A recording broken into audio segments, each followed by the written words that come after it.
crise actuelle du déroulement des élections professionnelles, saluée au départ par les organisations syndicales du secteur public, parapublic et privé, ne cesse de faire la polémique sur le processus électoral qui peine à démontrer l'ancrage réel après des résultats du premier et second tour.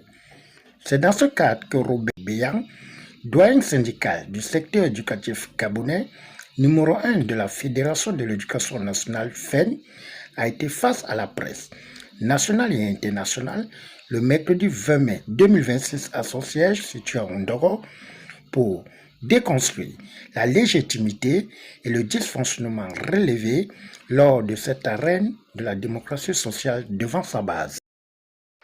Chers enseignants, chers personnels de l'éducation, militants et militantes de la Fédération de l'éducation nationale, mesdames et messieurs, au terme du second tour des élections professionnelles organisées dans un climat de forte contestation, la Fédération de l'éducation nationale tient à s'adresser solennellement à l'ensemble des travailleurs du secteur de l'éducation.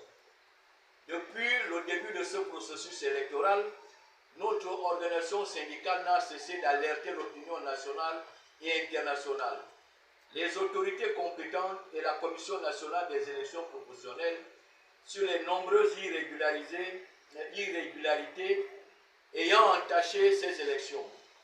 Plusieurs centrales syndicales ont dénoncé un scrutin contesté, marqué par des dysfonctionnements et des incohérences organisationnelles.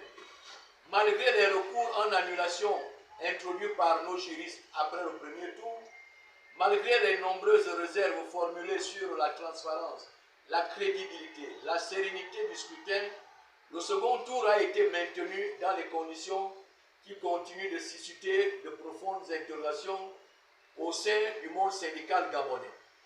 La Fédération de l'éducation nationale, FEN, prend acte de l'annonce des résultats.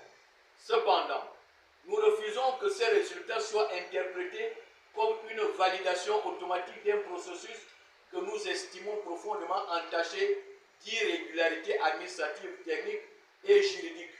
Nous dénonçons notamment l'absence de traitement transparent du contentieux électoral avant la tenue du second tour, les insuffisances dans l'organisation matérielle du scrutin, les incohérences observées dans certaines listes électorales, les difficultés d'accès au vote pour de nombreux agents, l'absence d'élections dans certaines provinces, à l'exemple du Haut-Ogooué, et le manque de communication officielle sur plusieurs cours introduits conformément au texte en vigueur.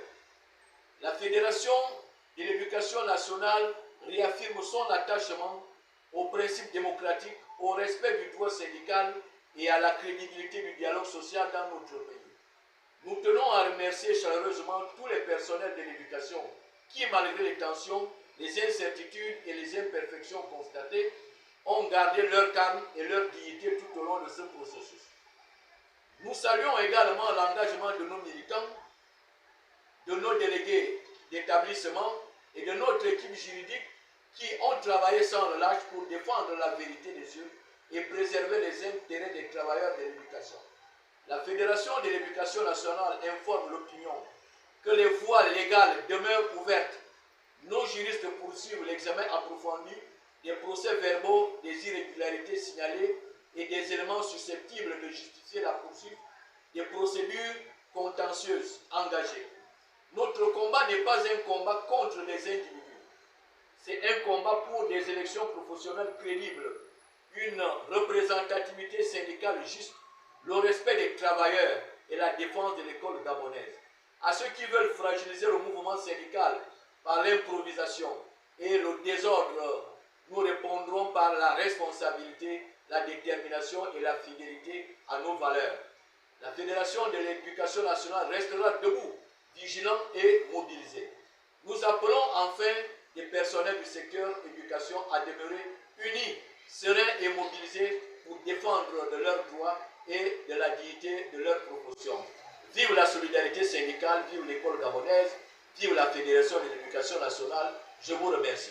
Notons qu'au regard des éléments relevés et analysés, le numéro 1 du FEN rejette avec la dernière énergie la non-transparence et appel à l'annulation du scrutin qui teinte une réelle proportionnalité des sièges dans le secteur éducatif, comme le témoignent plusieurs sorties médiatiques faites par les leaders syndicaux. Au finish, malgré les multiples dénonciations, le bouillon de Cap sera consommé par ceux qui ont eu les résultats positifs pour un mandat de 3 ans.